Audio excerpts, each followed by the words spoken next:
दोस्तों, बहरीन के लोग ईरान के समर्थन में उतर चुके हैं। एक तरफ जहां बहरीन यूएन पहुंचकर ईरान के खिलाफ कार्रवाई करने की बात कर रहा था, तो उसी बहरीन के लोग जब अमेरिका के मिलिट्री बेसिस पर हमला होता है तो ईरान के हमलों पर खुशियां जताते हैं, बाकायदा अल्लाहू अकबर के नारे लगाते हुए दिखाई देते हैं और ये देखकर बहुत खुश होते हैं कि उनके देश में मौजूद अमेरिकी बेसिस पर ईरान हमला कर रहा है। यानी कि बहरीन के लोग पूरी तरह से ईरान के सपोर्ट में हैं।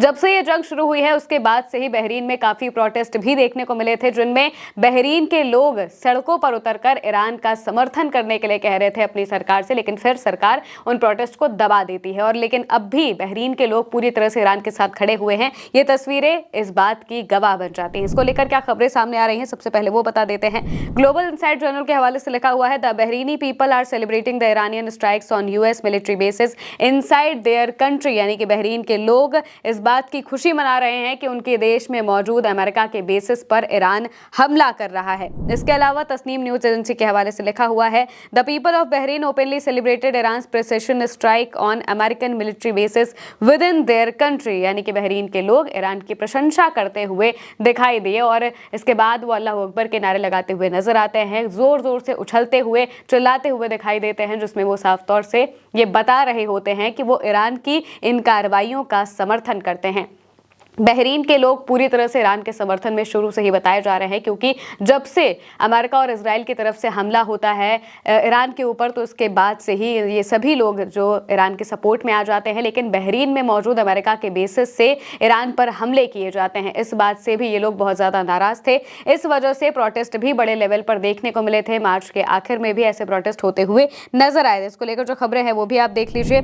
लिखा हुआ है, Bahrain nation that was once part of Iran erupts in protest where Sunnis and Shiites unite against the government and foreign interference. Bahrain currently aligns with the US Israeli security interest. यानी कि Bahrain के जो लोग हैं, वो Bahrain जो कि पहले कभी ईरान का पार्ट हुआ करता था, उस बहरीन के लोग पूरी तरह से ईरान के समर्थन में सड़क पर प्रदर्शन करते हुए दिखाई देते हैं। और वहीं दूसरी तरफ बहरीन की जो मौजूदा सत्ता है वो अमेरिका और इजराइल के साथ मौजूद है। बहरीन की लीडरशिप में ही ईरान के खिलाफ हर तरीके की कार्रवाई करने का प्रस्ताव यूएन में पेश किया जाता है, जिसे फ्रांस, रूस और चीन मिलकर वीटो लगा देते हैं और उसके बाद ये प्रस्ताव खारिज हो जाता है।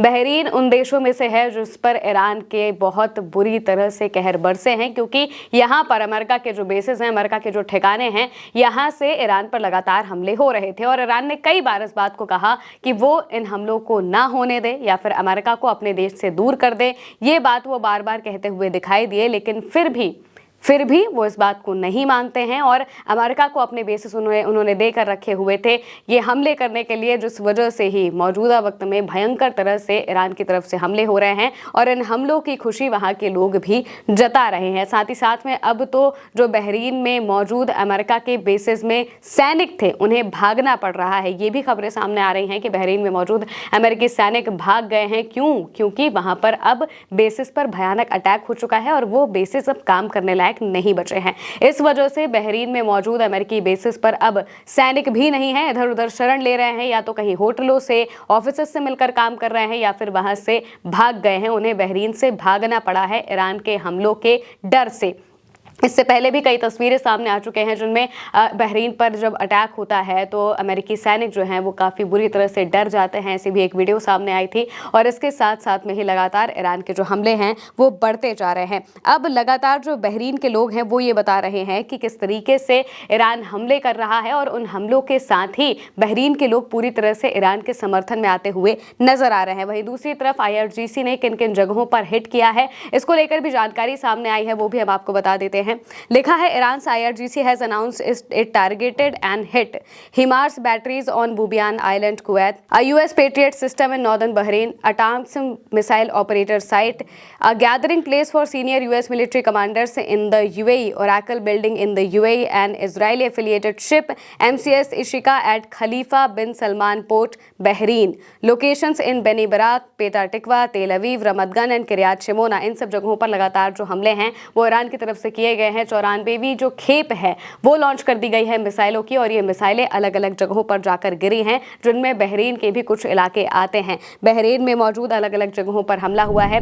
अमेज़न का जो डेटा सेंटर था वो भी बहरीन में ही मौजूद था, वहां पर भी ईरान का हमला होता है। और इसके साथ साथ में अगले ही दिन ये भी खबर आती है कि यूएई में मौजूद जो ओरेकल कंपनी है उसकी बिल्डिंग पर भी ईरान का हमला होता है। शुरुआत में दुबई इस हमले को खारिज कर देता है, इस बात को खारिज कर देता है, लेकिन अब उन्होंने साफ तौर से कहा है कि हाँ, ईरान का हमला हुआ था और इस वजह से बिल्डिंग ओरेकल की अभी बंद कर दी गई है, वहां पर काम नहीं हो रहा है। इस तरीके का नुकसान ईरान कर रहा है। शुरुआत में ये सभी देश हमलों को नकार देते हैं, लेकिन बाद में उन्हें ये बताना पड़ता है कि किस तरह से ईरान के हमले लगातार बढ़ते ही जा रहे हैं। मौजूदा वक्त में जिस तरह से बहरीन पर हमले हो रहे हैं, उन हमलों को देखकर तो यही लग रहा है कि बहरीन की हालत खराब हो रही है। इसी वजह से वो होर्मुज को खुलवाने के लिए यूएन पहुंच जाते हैं, एक प्रस्ताव रखते हैं जिसमें वो कहते हैं कि ईरान के खिलाफ हर तरीके की कार्रवाई की जा सके, इसका हमें इजाजत दी जाए, जिनमें मिलिट्री की कार्रवाई भी शामिल थी। लेकिन सीधे रूस, चीन और फ्रांस इस पर वीटो लगा देते हैं, कहते हैं कि ऐसा नहीं होना चाहिए, ये गलत होगा।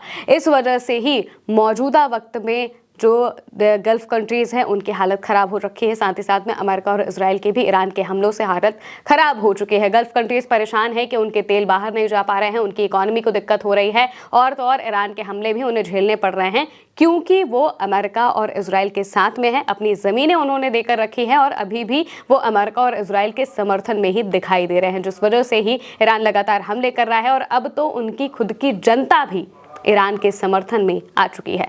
फिलहाल के लिए मेरे यानी कि महिमा के साथ इस खबर में इतना ही। आप देखते रहिए उल्टा चश्मा न्यूज़।